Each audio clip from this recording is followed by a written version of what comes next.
Alors du coup on continue. Donc on va commencer par farcir. Donc là, ça c'est la préparation qu'on a fait tout à l'heure. Donc vous avez vu que le volume il a bien baissé, parce que le champignon a perdu de son eau. Donc ils sont froids. Donc là on a notre... on va commencer par les blancs de poulet. Alors, pareil, un petit coup qui va bien. On pense à essuyer sa lame parce que ça fait un peu de limaille. Et là, vous voyez, ici, on a le blanc qui est... Donc ça, effectivement...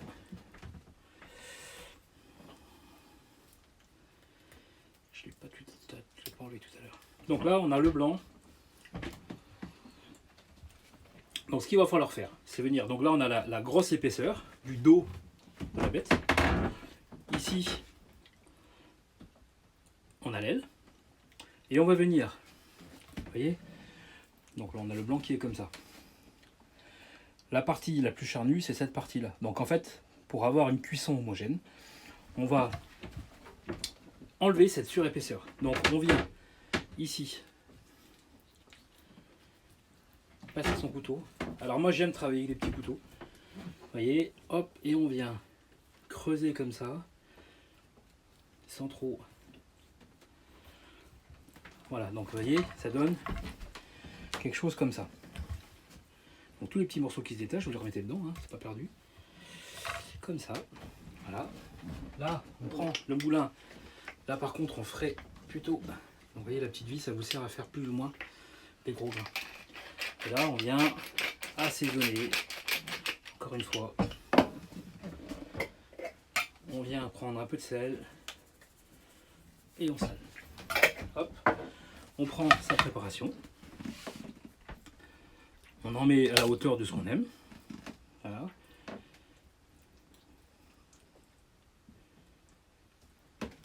Comme ça.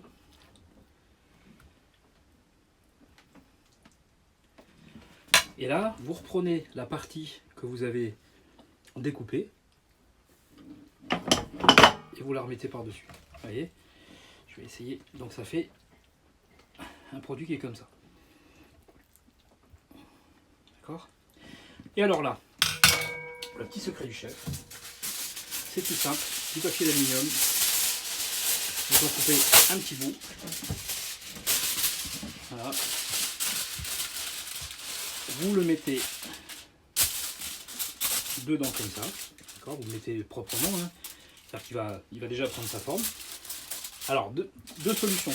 Ou l'aile, en fait j'ai enlevé le bout, ou vous laissez ça, ou alors vous venez couper ici. Et ça, vous le faites à la poêle après. Moi je vais le laisser. Vous voyez, donc on vient déjà donner sa forme. J'espère que vous voyez, je vais faire à l'envers, sinon j'aurais dû commencer par là. Et donc, on vient plier en tenant l'extrémité et on vient serrer, vous voyez. On fait comme un petit boudin. Vous voyez, on maintient une certaine pression ici, de façon à ce que ça ne s'écarte pas par là, mais qu'on ait quelque chose de bien formé. Voilà. Et là, et on pince, c'est tout. Et on laisse le produit comme ça, on replie pour pas que ça prenne de forme. Et là, vous voyez, vous avez un beau produit prêt à mettre au four. Et donc je vais vous le montrer. Là, je vous ai montré pour le blanc, donc peu importe le côté. Et ici, on a la cuisse. Donc la cuisse, c'est un peu plus, on va dire, plus compliqué, puisque vous avez une option. Donc, je vais me mettre dans ce sens-là. Donc vous avez vu, hein, vous vous rappelez, on a enlevé l'os à l'intérieur. Donc les champignons, vous les posez ici. Vous tenez avec vos deux doigts la partie de la cuisse. Et avec le pouce, et ben, vous venez pousser sur les champignons que vous avez mis à l'entrée. De façon à ce que ça vienne combler la place de la cuisse. De l'os, pardon.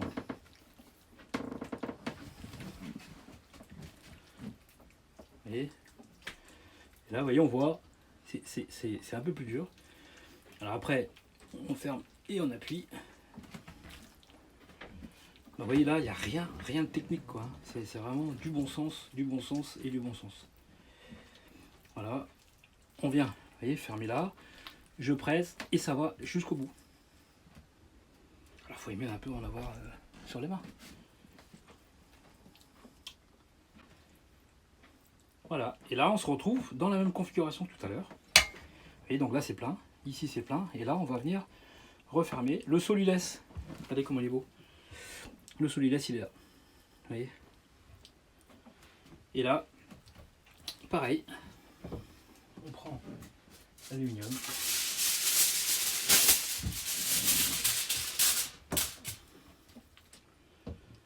On pose là. Et vous voyez, déjà vous le mettez en forme. Je vais plier, je vais la ramener là. Alors j'ai pas mes repères parce que je l'ai fait à l'envers de ce que je fais d'habitude. Donc, on vient déjà fermer dans un premier temps. Ici. Donc là je maintiens toujours mon doigt ici. Voilà. On n'oublie pas de pousser la cuisse. Voilà, et là vous avez vu, donc là on a l'os, on le pousse, on vient fermer la nuit derrière, et ici c'est pareil. Donc on a la chair qui arrive jusqu'à là, je viens pousser, hop, on a une certaine pression qui, vous voyez, qui se fait, et voilà. Et là, c'est pareil. Donc là vous faites la même chose pour tout ce qui est, donc on a un poulet, nous on en a fait deux, on fait la totalité des cuisses, la totalité des blancs, et après on met tout ça dans un plat pour cuire. Du coup on revient, donc j'ai fini de farcir la totalité des morceaux, donc on sépare bien les cuisses des blancs, puisque les cuisses sont à mettre en premier, puisque la chair de la cuisse est plus longue à cuire, parce que les morceaux ont plus de muscles, donc sont plus longues à cuire, tout est tout de travers, sont plus longues à cuire que les morceaux de blanc. Donc les morceaux de cuisse, on les mettra au moins 5 bonnes minutes avant les blancs. Et je vous expliquerai, je ne vais pas vous donner de temps de cuisson. Je vais vous expliquer après comment faire pour savoir si votre poulet est cuit. Alors pourquoi je ne vous donne pas de temps de cuisson? Puisque en fait ça n'a strictement aucune valeur, pour la bonne et simple raison que ça va dépendre de votre four, de la qualité de votre four, de la grandeur de votre four. C'est-à-dire que plus vous aurez un four grand, puissant, ça veut dire que plus vous, quand vous allez y mettre les morceaux de poulet dedans, en fait vous allez avoir une inertie qui va être cassée, c'est-à-dire que la chaleur du four va descendre, et donc la capacité du four à remonter en température est complètement différente d'un four à l'autre. Donc ça veut dire que vous allez pouvoir avoir une différence de temps de cuisson qui peut se rallonger facilement d'un quart d'heure en fonction d'un four de qualité, on va dire, moins importante qu'un autre four. Donc je vais vous expliquer, je vais le faire tout de suite, comme ça je vais vous expliquer comment faire pour être sûr que votre poulet est cuit.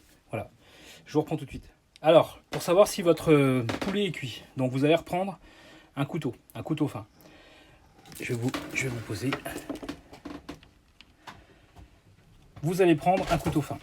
Et une fois que votre, on va dire, ballotin est au four, vous allez, je ne vais pas le faire, mais je vais vous le simuler, vous allez inciser, enfin c'est pas inciser, c'est vous allez piquer, pardon, je vais le mettre là, vous allez piquer dans le milieu du ballotin jusqu'au milieu, donc ça fait à peu près ici, dans le milieu là, milieu là, et là, vous allez le ressortir tout de suite, et vous allez mettre dans la partie tendre du bras, ici, de l'avant-bras. Et il faut que ça vienne, il faut que ça soit très chaud. Il ne faut pas que ça soit hyper brûlant. C'est-à-dire qu'il faut que ça dépasse. Ou alors, si vous avez un thermomètre, vous piquez, et il faut que vous soyez au-dessus de 81 degrés. 82, c'est parfait. 82, 83, enfin, on va dire en dessous 80. Après, plus vous allez vous approcher des 95, plus vous allez être dans la surcuisson. Et c'est pas le but non plus. Donc là, c'est vraiment d'arriver à avoir une cuisson la plus optimum possible. Et donc c'est comme ça qu'on fait, puisqu'en fait, en fonction de l'emplacement du morceau dans le four, enfin, c'est-à-dire que sur les poulets qui seront le plus proche de la cloison vont être plus rapidement cuits que ceux qui seront dans le milieu. Donc la notion de temps n'a aucune valeur. Voilà, donc c'est vraiment, encore une fois, la surveillance et qui fait qu'on qu'on arrive à une belle cuisson. Voilà, on vous montrera ça quand ça sera cuit.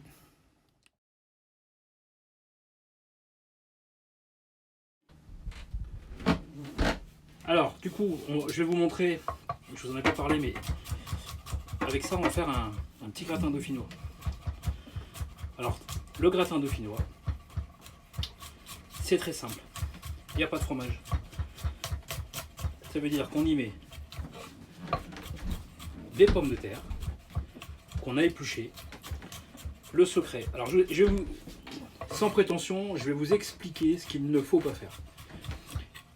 Là, le gratin dauphinois, il va cuire. Donc, on y met de la crème, hein, de la crème liquide entière. Hein, c'est de la 30%. On ne met pas de crème épaisse, on ne met pas de crème légère. C'est-à-dire que si vous ne pouvez pas manger de graisse, eh ben, vous ne mangez pas de gratin dauphinois. Hein, c'est comme la mayonnaise allégée. C'est du non-sens. C'est-à-dire que si vous ne pouvez pas en prendre, eh ben, vous n'en prenez pas. Mais prenez pas des produits allégés. De toute façon, il y a d'autant plus de merde qui vont vous rendre malade. Donc, gratin dauphinois, pour faire très simple, des pommes de terre. C'est la fécule de la pomme de terre qui va faire que votre gratin il va se tenir. Donc, on va... Donc là, Christelle a préparé. Nous, on n'est pas riche. On n'est pas riche en... Alors, elle m'a préparé, mais... Tiens, dis ça. Il est resté en dessous. Voilà.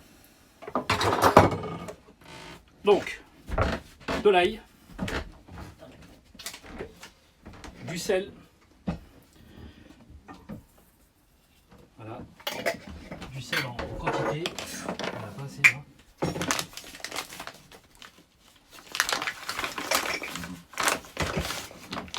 Yes.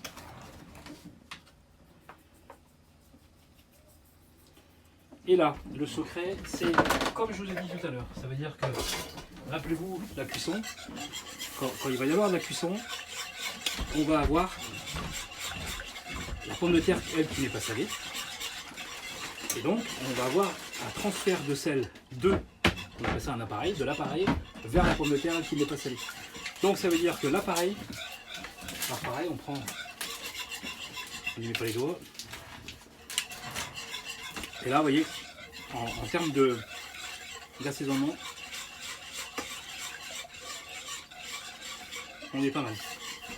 Alors, normalement, on y met donc du sel, la noix de muscade. Christelle et moi, on n'aime pas la noix de muscade. Donc, vous voyez, le poivre, en fait, je fais des gros grains. Et là, on est pareil. Ça veut dire, pour répéter, de la pomme de terre. Pomme de terre bretonne, normal. Hein. Je vais vous montrer. On l'épluche à l'économe. Et on la lave pas. Ça veut dire qu'il faut pratiquement la travailler aussitôt que vous l'épluchez, parce que sinon on va noircir. D'accord? Donc là, votre appareil il est prêt. Les champignons sont à refroidir dehors. Donc on a ce petit appareil qui coûte 3 francs 6 sous. C'est une petite mandoline. D'accord? On prend les pommes de terre. Alors, avant, j'ai oublié. On vient graisser à l'huile d'olive toujours.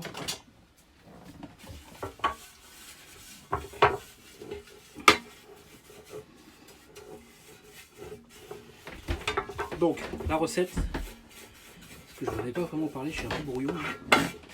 Pommes de terre,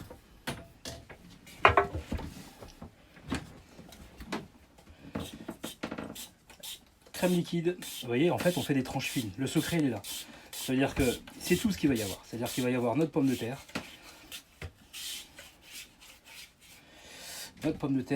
notre appareil et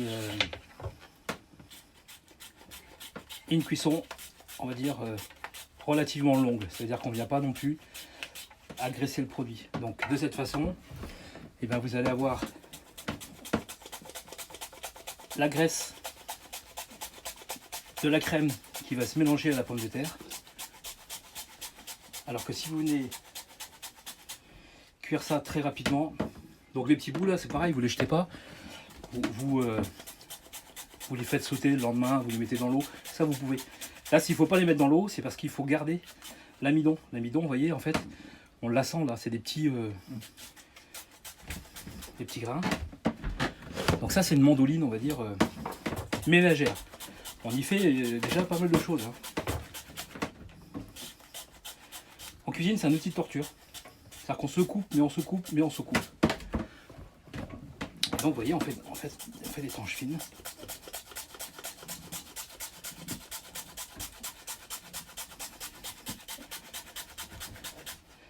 Donc ça, je peux vous dire, c'est un vrai secret.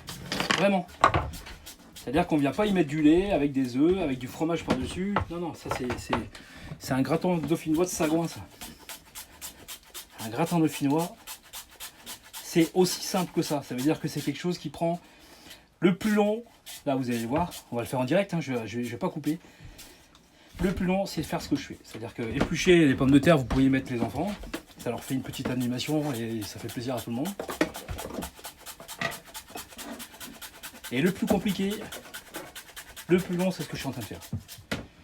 Effectivement, moi je le fais assez vite.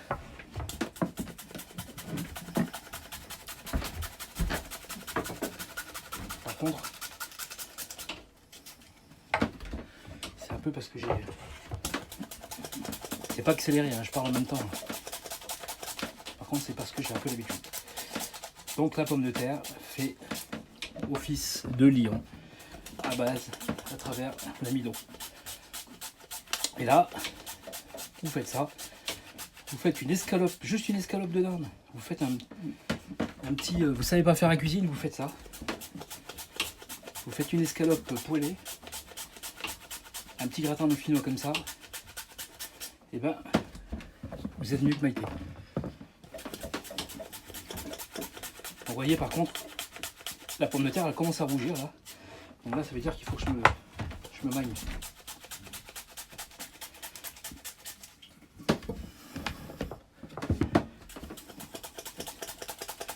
Alors habituellement je sors ma grande mandoline, ça va 10 fois plus vite. Et là je voulais pas vous montrer non plus avec un appareil qui est déjà accessoirement compliqué dans sa mise en œuvre parce que c'est... Alors que là ça fait le job. Donc, comme ça vous êtes en situation réelle.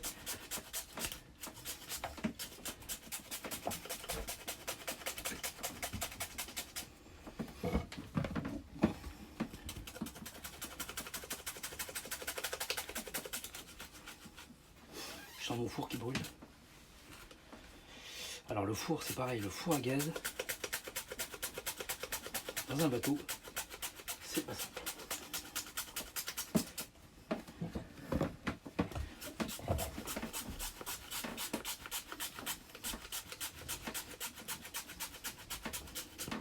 Donc, vous voyez, on peut pas dire que je sais pas combien de temps ça fait. Ouais, ça fait 7 minutes. Oula.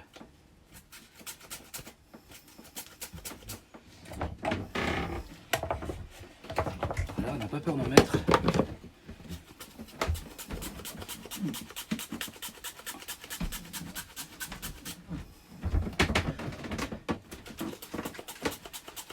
Donc vous voyez, ça c'est la cuisine des anciens. Ça veut dire que on est sur des cuissons. C'est pas de la basse température, mais on n'est pas sur des. Là, on va imaginer qu'on est dans un four, on va cuire ça à 140 degrés. Par contre, on va cuire ça à 140 degrés pendant 1h30. Donc, effectivement, c'est pas quelque chose qu'on peut faire quand on arrive le soir à 18h. Mais le dimanche midi ou le samedi soir, on peut très bien imaginer prendre l'apéro en même temps que faire à manger. Donc, on ramasse tout ça, on va décorer. Comme dirait Laurent Jacquet, je ne sais pas si vous regardez les vidéos, Laurent Jacquet, LJVS, on n'est pas décoré, il faut travailler proprement. Alors on débarrasse. Et là, on vient déjà, on va dire, former un peu la bestiole. On va dire que ça vient. Voilà. Et là, la préparation. préparation qu'on a fait tout à l'heure. On vient la remélanger et on vient la verser dessus. Et donc vous voyez, hein, là vraiment, on n'a que de la crème. Honneur aux anciens.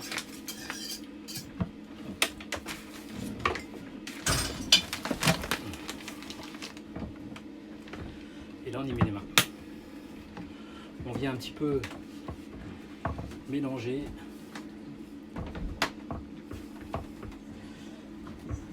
Qu'il y ait de la crème un peu partout. Et là vous voyez, on vient délicatement.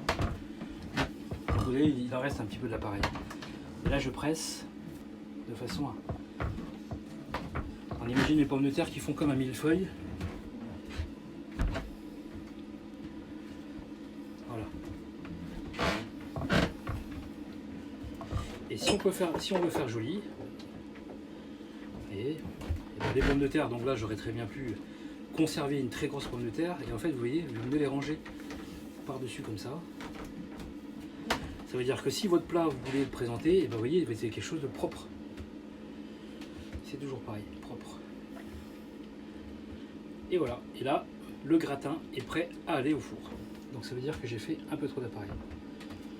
Et ben en caméra off, et ben on reprendra le pomme de terre qui reste, et voilà. Et là ça va au four. C'est bon?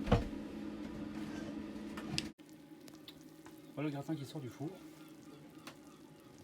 Alors pareil, pas de temps de cuisson. On est à peu près à 140 degrés. Là ça fait une bonne heure et demie, voire presque 2 heures. Donc moi je suis embêté parce que c'est un four à gaz. Donc du coup je mets de l'aluminium sur 3 couches au fond, avec la plaque en acier de façon à ce que ça coupe. Et là je vais encore le laisser une bonne demi-heure et je vais mettre une feuille d'aluminium dessus.